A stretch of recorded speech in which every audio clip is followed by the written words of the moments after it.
Woo! What were your thoughts on the Triple G Canelo fight? I gave Canelo the first 3 rounds. He was quicker, he was faster, he was more slick, he was putting punches and combinations together. But then between rounds 4 and 10, he sort of slacked, sort of laid back, let Triple G mount pressure, let him establish the jab, and start to work him on the ropes. On the ropes, Canelo did show his ring generalship, his skill, his evasiveness, but it wasn't enough to win those rounds. However, in the 11th and 12th, I think we saw the best of Canelo, the best of him under pressure. How rare is it that a fighter gives up 6 rounds straight and then suddenly wins the last 2? It's very rare. I think in the last 2 rounds we saw shades of what Canelo is really capable of. If he can even keep that up for 8 rounds, he could have a pretty clear unanimous decision over Triple G, unless Triple G's got something else in the tank that we haven't seen. But from his last 2 fights, I think that right now Triple G is maxed out. I think his best days are behind him. But anyways, on to the video. You guys have been asking about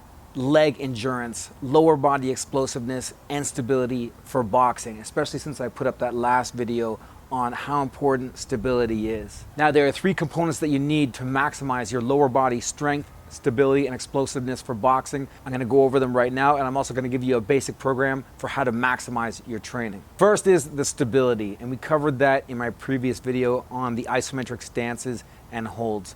Go back to that video, watch it, do the exercises. Basically, it's squat holds and lunge holds for a minute, working each side. Do that every day. There's no reason why you can't do that every day. Do that every day for a month. Once you've got it locked in, then it's gonna be built into your daily boxing. So once you work those for a month, the stability is gonna be locked in, and that's very important for throwing punches while in your stance, stopping, decelerating, and balance. The next one is a big one, and it was a game changer for me, and that is repeat launches, repeat explosiveness. If you've ever been in a fight when you're tired in that 3rd or 4th round, you realize how much juice it takes to launch an attack. It takes a lot of reserves just to get your attack started. And the #1 exercise that I talk about, and I've been blogging and making videos about it for years, and you do not like it, but you need to do it, is burpees. Basically what burpees do is they train you for the repeat start, the repeat explosiveness. Now, for this, you don't have to do the push-up. We're not concerned about the upper body. We're concerned about lower body, repeat explosiveness. The push-up is not going to carry over so much to boxing because a boxing punch is more like a pulse release. It's more like a release snap, not so much of a push. I mean, there is some carryover in the overall strength and upper body, but it's not what we're looking for here. With burpees, we're looking at the repeat start so that you can attack, recover quick, attack, recover quick, and be able to do that again and again and again. With burpees, the protocol is simple. Give me 100 a day. Now, if you've built up the endurance, you can do this for 5 days, 5 days a week. But if you haven't got there yet, do it every 2nd day. So let's say 100 burpees every 2nd day, 3 days a week. That would be a good protocol. Do them in sets of 20. Don't give yourself a huge break. Let's say you do them in a set of 20.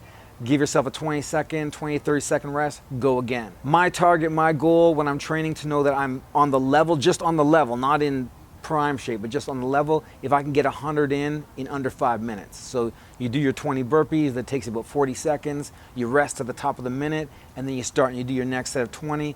When you can get 100 in the 5 minutes, you know that you're doing pretty good. But if that's a little bit too much for you right now, then start with 60 in sets of 20, do that for 3 minutes, do that for the round. And then you can rest for maybe a minute, and then do another 20 to get to your 100.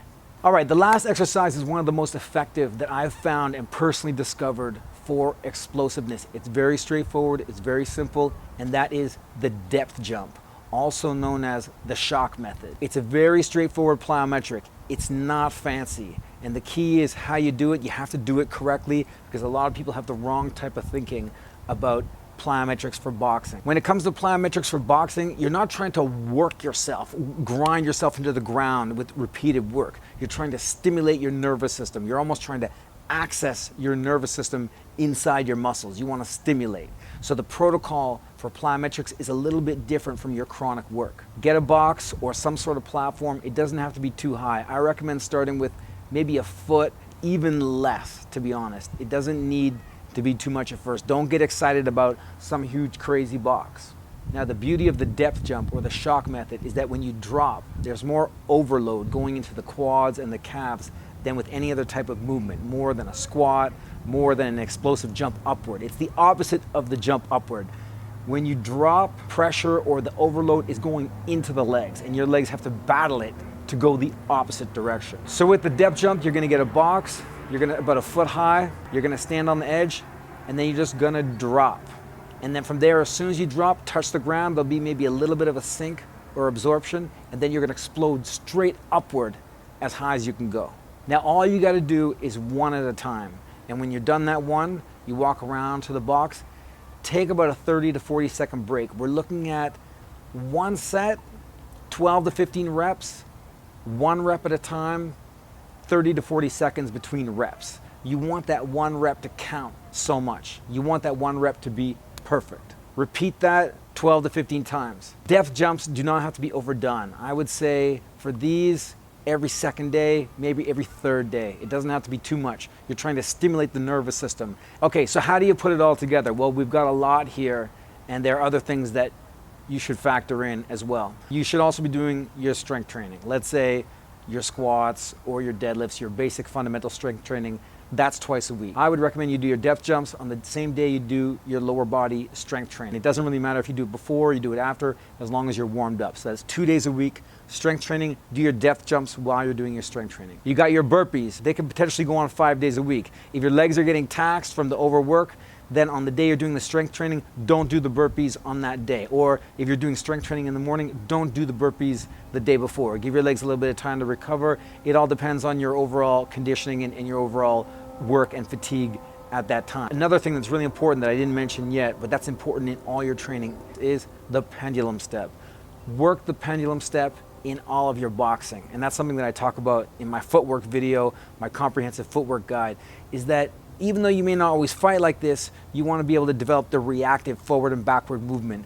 One of the best examples to watch is just watch Pacquiao train. You're going to see the pendulum step in almost everything he's doing. You want to get used to that constant short back and forth. Okay, to sum it all up, we got the stability and stance training every day of the week. We got the pendulum step. It's built in to all your boxing. We've got the burpees for repeat starts. Do that 3 to 5 days a week. Try to get to 100 in sets of 20. We got the strength training twice a week. You guys have probably checked out my strength training video. The information is all there. The final secret sauce is the depth jumps.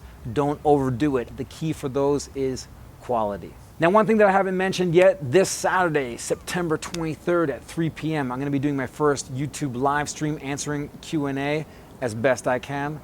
Leave some of your questions below. I'm going to try to get to them. If I don't get to them in this live stream, then I think I'm going to keep this up, let's say on a weekly basis, to keep answering you guys' questions and just sort of stay in touch with you with the live streams on YouTube. For my first live stream this September the 23rd, 3 p.m. Eastern, that's 3 p.m. New York time. I'm in Toronto, but that's New York time. That's gonna be 11 a.m. in California. I think it's gonna be 9 p.m. in the UK. I'm gonna start with that time slot, see how that works for everybody, and maybe adjust it depending on where most of my audience is and who watches. But in the meantime, thanks for watching, guys. Peace.